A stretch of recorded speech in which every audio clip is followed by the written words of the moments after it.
क्या जीवन का सबसे बड़ा वरदान बुढ़ापे में मिला हुआ मौत का फरमान बन सकता है?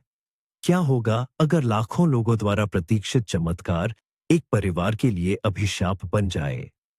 आज हम आपको एक 56 वर्षीय महिला की मार्मिक कहानी सुनाएंगे, जिसकी असंभव गर्भावस्था ने दुर्भाग्यपूर्ण घटनाओं की एक श्रृंखला शुरू कर दी। ये सबसे करीबी व्यक्ति के विनाशकारी धोखे, दुहक से टूट गए मन और एक ताजे कब्र पर ली गई कसम की कहानी है। एक कसम जिसने सब कुछ बदल दिया। तैयार हो जाइए, जो आप अभी जानेंगे वह आपको मानवीय आत्मा की शक्ति और प्रायश्चित की कीमत पर नए सिरे से विचार करने पर मजबूर कर देगा। भाग्य का पहला वार अहाना पर अचानक पड़ा, क्यारियों के बीच और नम मिट्टी की सुगंध के बीच। उसकी पीठ में आग की लपटों सा दर्द उठा, जिससे 56 वर्षीय महिला घुटनों के बल गिर पड़ी। एक अजीब और तीखा दर्द उसके पेट के निचले हिस्से में कसकर लिपट गया, जिससे उसके मुंह से दबी हुई आह निकल गई। ये ऐसा कुछ भी नहीं था जो उसने पहले कभी महसूस किया हो। उसका शरीर, जो पूरे जीवन उसका वफादार और जाना पहचाना साथी था, अचानक एक शत्रुतापूर्ण अनजान क्षेत्र बन गया था। शाम को जब उसके पति त्रिलोक, जो सख्त नियमों और व्यावहारिक सोच के व्यक्ति थे, ने उसे सोफे पर पीला पड़ा पाया, तो उन्होंने बस अपनी भौहें सिकोड़ी। यह क्या बकवास है? मौत चुपचाप आती है, वह सुखा देती है। और तुम खिल रही हो, मुरझा नहीं रही। मोटी हो गई हो, गालों पर लाली है। उनके शब्द, जो शांत करने के इरादे से कहे गए थे, सीधे दिल पर लगे। उन्होंने उसकी आंखों में दहशत नहीं देखी, न ही महसूस किया कि उसकी दुनिया टुकड़ों में बिखर रही थी। युवा वैद्य ही के पास जाना स्पष्टता लाने वाला था, और यह स्पष्टता लेकर आया, एक गड़गड़ाहट की तरह, चौंकाने वाली स्पष्टता। जांच और परीक्षणों का अध्ययन करने के बाद वैदेही ने बिना आंखें उठाए वे शब्द कहे, जिन्होंने अहाना के जीवन को दो हिस्सों में बांट दिया। अहाना देवी, आपको कोई जानलेवा बीमारी नहीं है।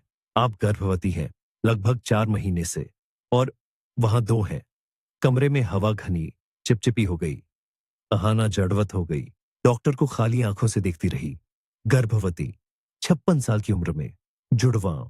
ये एक क्रूर बेतुके मजाक जैसा, एक पागल की बड़बड़ाहट जैसा लग रहा था। यह गलती है, उसने फुसफुसाया, लेकिन वैदेही के बर्फीले स्वर ने कोई उम्मीद नहीं छोड़ी। कोई गलती नहीं, ये लाखों में एक मामला है, और ये आपका है। उसे याद नहीं था कि वह औषधालय से कैसे बाहर निकली। दुनिया एक धुंधले, शत्रुतापूर्ण धब्बे में बदल गई थी। गांव की सड़कें, जो हर कंकड़ तक जानी पहचानी थीं, अब उसके निजी बुरे सपने के लिए एक मंच लग रही थी। सामने एक गहरे धीमी बहती नदी पर एक पुल दिखाई दे रहा था। एक विचार अपने आप आया, ठंडा, तीखा और मुक्तिदायक। बस एक कदम, केवल एक, और शर्म, डर, यह अकल्पनीय बोझ, सब कुछ उदासीन पानी में गायब हो जाएगा। रेलिंग का ठंडा धातु उसकी हथेलियों को जला गया। नीचे सीसा जैसी शांत सतह में भूरा आसमान प्रतिबिंबित हो रहा था। बस एक और पल, आखिरी कोशिश, और तभी सन्नाटे को एक फटी हुई अमानवीय चीख ने तोड़ दिया। यह त्रिलोक था। उसने उसे देख लिया था। वह सब समझ गया था। उसकी आवाज में दहशत, निराशा और देर से मिली अंतर्दृष्टि घुल मिल गई थी। वह भागा, उसके कंधे पकड़े, उसे किनारे से खींच लिया। उसने उसे कांपते हुए अपनी बाहों में भर लिया, और उसी क्षण उसने समझा, उनकी जानी पहचानी दुनिया हमेशा के लिए ढह गई थी, उन दोनों के लिए। दूसरा विनाशकारी आघात उनकी बड़ी बेटी माया ने दिया। कई महीनों तक वह और त्रिलोक एक नाजुक, तनावपूर्ण शांति में रहे थे, अपनी गोपनीयता को दुनिया से छुपाते हुए। वे फिर से सांस लेना सीख रहे थे, इस विचार के आदी हो रहे थे कि उनका शांत बुढ़ापा अब नहीं आएगा। लेकिन उसी रविवार को, जब अहाना का पेट अब ढीले कपड़ों के नीचे छिपाना असंभव हो गया था, तभी फोन की घंटी बजी। माया हमेशा की तरह घर में दाखिल हुई। दिखावटी उमंग, महंगे इत्र और सीखी हुई बेटी जैसी कोमलता का एक ढेर। नमस्ते पिताजी, मैं थोड़ी देर के लिए हूं, आपकी मदद चाहिए, उसने लापरवाही से अपने पिता के गाल पर चुंबन करते हुए कहा। उसकी नजर कमरे में घूमी और मां पर टिक गई। एक पल, दो पल, माया के चेहरे पर मुस्कान जम गई, और फिर धीरे धीरे पिघलती मोम की तरह नीचे सरक गई। उसकी आंखें, जो अभी अभी झूठी गर्मजोशी से चमक रही थीं, सिकुड़कर तो बर्फीली दरारें बन गईं।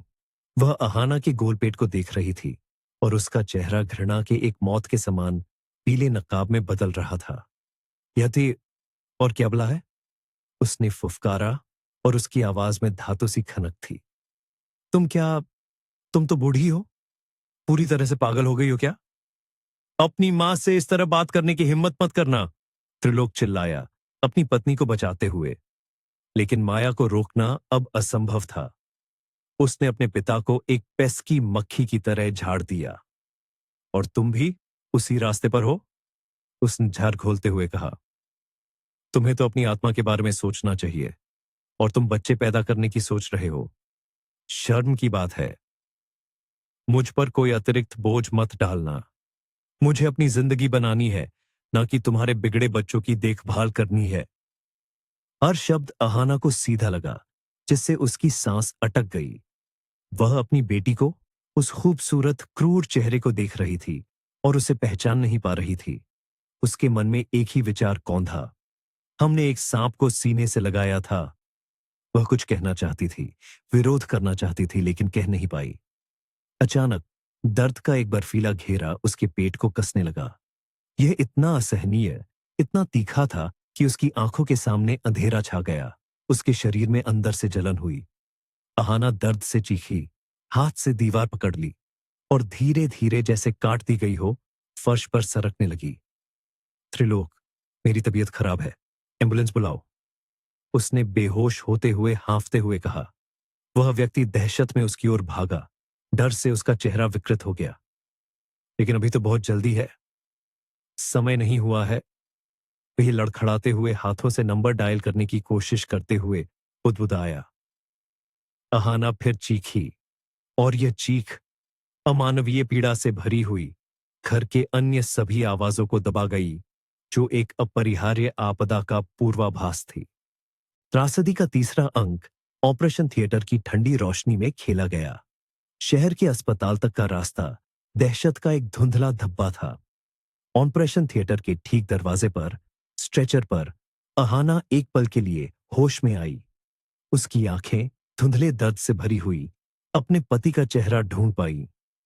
उनका ख्याल रखना, त्रिलोक, उन्हें मत छोड़ना, उसने सांस छोड़ते हुए कहा, और उसका हाथ बेजान होकर उसकी हथेली से फिसल गया। त्रिलोक के लिए समय रुक गया था। यह डर के एक घने, चिपचिपे द्रव्यमान में बदल गया था। वह, जो चिकित्सा से बहुत दूर था, एक बात समझ रहा था। बच्चे बहुत जल्दी पैदा होंगे, 7 महीने के।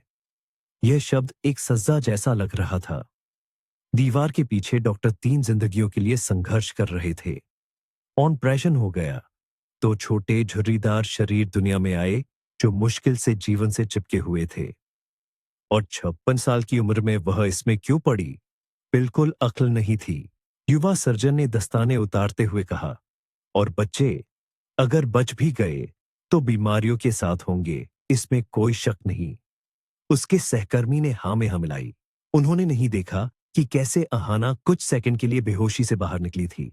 उसने सुना, वह सब समझ गई, और इसी क्षण उसके शरीर ने, उसके यातनाग्रस्त शरीर ने बस लड़ने से इनकार कर दिया। मॉनिटर एक सीधी मौत की रेखा की तरह बजने लगे। 20 मिनट बाद अहाना का दिल हमेशा के लिए धड़कना बंद कर दिया। पत्नी की मौत और बच्चों की भयानक बीमारी की खबर। एक बच्ची को गंभीर दिल की बीमारी थी, दूसरी को लगभग कुछ भी दिखाई नहीं देता था। नेत्रलोक को चूर चूर कर दिया। उसका दिमाग वास्तविकता को सहन करने में असमर्थ, बस बंद हो गया। जब माया कुछ दिनों बाद उससे अंतिम संस्कार के बारे में बात करने आई, तो उसने अपने पिता को खिड़की से मुस्कुराते हुए देखा।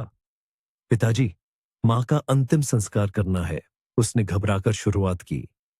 त्रिलोक मुड़ा और उसकी आंखों में एक स्पष्ट, बच्चों जैसी खुशी चमक रही थी।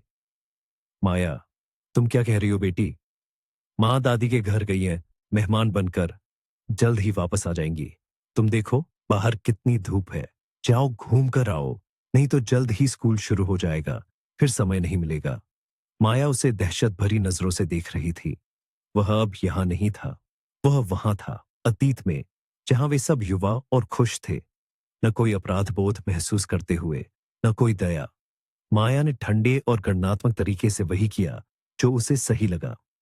वह अस्पताल गई और नवजात बहनों को गोद लेने से आधिकारिक तौर पर इनकार करने पर हस्ताक्षर कर दिए। बोझ हट गया, समस्या हल हो गई। अहाना के अंतिम संस्कार में पूरा गांव उमड़ पड़ा। केवल उसका परिवार ही इस आखिरी पल में उसके साथ नहीं था। माया एक तरफ खड़ी थी, ताबूत के पास जाने से डर रही थी। त्रिलोक कभी नहीं आया, वह अपनी बनाई दुनिया में जीता रहा। जब मिट्टी के ढेले ताबूत के ढक्कन पर धप से गिरे, तो कब्रिस्तान की चुप्पी को एक अकेला हताश रोना तोड़ गया। यह वैद्य ही थी, वही वैद्य। वह ताजी कब्र पर बर्फीली बारिश में घुटनों के बल गिर पड़ी। हर बात के लिए खुद को कोस रही थी। मैंने ध्यान नहीं दिया, मैंने नजर नहीं रखी। मुझे माफ कर देना अहाना, अगर तुम कर सको। वह फुसफुसाई और अचानक उसे एक विचार आया। वह चौंक गई, आंसुओं से भरे चेहरे को उदास आसमान की ओर उठाया और एक कसम की तरह बोली, मैं अपना अपराध बोध चुकाऊंगी। मैं तुम्हारी बच्चियों को ढूंढूंगी। मैं उन्हें बड़ा करूंगी और पालूंगी, चाहे मुझे कुछ भी कीमत चुकानी पड़े। वे जीवित रहेंगी, अपने लिए और तुम्हारे लिए भी। मैं वादा करती हूं। वैदेही की कसम जो ठंडी बारिश में ली गई थी, उसकी आग और उसका जीवन का अर्थ बन गई। उसने इंतजार नहीं किया, ये जानने के बाद कि माया ने मना करने पर हस्ताक्षर कर दिए हैं। वह शिशुगृह की ओर भागी, जहां बच्चियों को अस्थायी रूप से रखा गया था।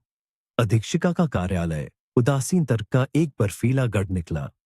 मेज पर बैठी महिला ने थकी हुई आंखों और लोहे जैसी मुद्रा के साथ वैदेही को बिना किसी सहानुभूति के सुना। लड़की, क्या तुम होश में हो? उसकी आवाज शरद ऋतु के सूखे पत्ते की तरह थी। तुम एक अकेली महिला हो, कम वेतन वाली वैद्य। तुम दो गंभीर रूप से बीमार बच्चों का पालन पोषण कैसे करोगी? उन्हें ऑनप्रेशन, पुनर्वास की आवश्यकता है, जिसमें बहुत पैसा लगता है।